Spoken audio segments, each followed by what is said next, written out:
mentalnya menjadi sering murung dan juga nggak ceria. Itu menghambat pertumbuhannya.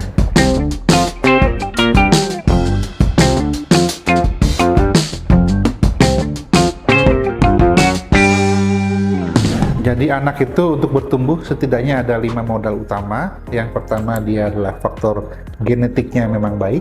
Yang kedua faktor nutrisi yang mencukupi. Yang ketiga faktor hormonal yang memadai pula jumlah dan juga kerjanya. Yang keempat adalah well-being atau kesejahteraannya. Dan faktor kelima lingkungan. Di antara 5 ini ada yang nggak beres, maka akan berdampak jadi menghambat dalam pertumbuhannya. Jadi pastikan gizi bagus, hormonnya harus bagus, pengasuhan bagus, hidupnya sejahtera, dia happy, dan jangan lupa lingkungan yang baik akan menunjang dia untuk bertumbuh. Tanda seorang anak bertumbuh ada 2 yang penting. Satu adalah perubahan dari ukuran. Yang kedua, perubahan dari proporsi. Perubahan ukuran bermacam-macam cara kita bisa lakukan. Yang paling mudah dengan cara apa? Diukur. Bisa dengan alat yang resmi, menggunakan stadiometer, mikrotoa. Boleh yang nggak resmi, pakai meteran, di tembok, ditandain juga boleh. Atau melihat tanda-tanda yang lain, misalnya ukuran sepatu menjadi nggak cukup, ukuran celana ataupun rok menjadi pendek. Dan juga kita melihat bahwa anak terlihat lebih tinggi dibandingkan dengan usia sebelumnya dengan cara memantau dengan di antara teman-teman sebayanya. Kebiasaan-kebiasaan yang menghambat pertumbuhan. Apa saja? Misalnya begadang. Anak-anak sekarang sering sekali begadang. Yang kedua, kebiasaan mager. Mager itu membuat anak menjadi kurang beraktivitas. Dan itu kurang baik untuk pertumbuhannya. Yang ketiga, anak-anak malas berjemur. Itu akan menghambat pertumbuhannya. Yang keempat adalah anak biasa mengkonsumsi makanan ataupun jajanan yang tidak sehat. Itu juga berpotensi mengurangi potensi pertumbuhannya. Jadi 4 hal tadi, anak jangan begadang, anak jangan mager, harus aktif, anak rajin berjemur, dan juga anak pilih makanan-makanan yang sehat akan membuat anak lebih optimal dalam pertumbuhannya. Dampaknya banyak ya, sebetulnya yang paling sering adalah dampak psikososial. Anak itu kan senangnya itu seragam ya, sama. Kalau dia sama itu akan membuat dia lebih nyaman.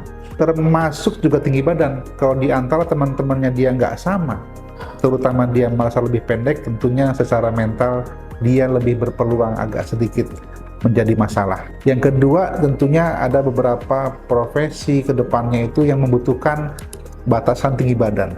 Jadi kalau anak-anak ini pendek, tentunya kita khawatirkan satu dampak psikososialnya, terutama tanda kutip ya, bullying di sekolah.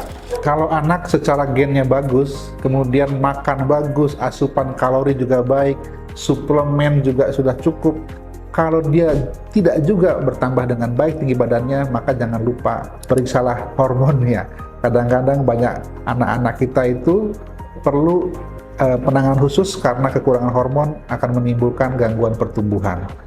Dan kata kuncinya adalah penuhi semua kebutuhan, termasuk juga kebutuhan hormonnya harus dipenuhi dengan baik dengan cara pemeriksaan yang serius, diperiksakan kadar hormonnya, kemudian jika dia terdapat bukti kurang hormon, maka berikan terapi hormon yang sesuai.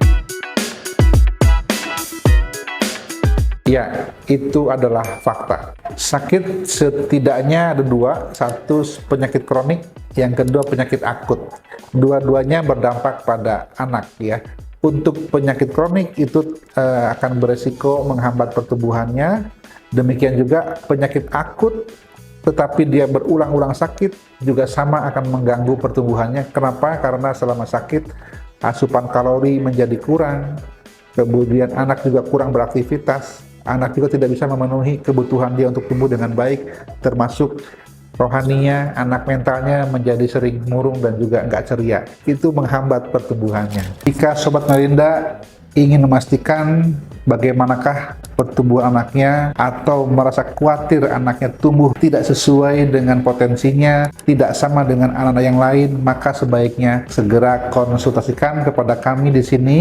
Kami akan memberikan pemeriksaan yang lengkap dan menyeluruh sehingga bisa menemukan apa kendalanya dan diberikan solusi yang tepat sehingga anak tumbuh dengan baik.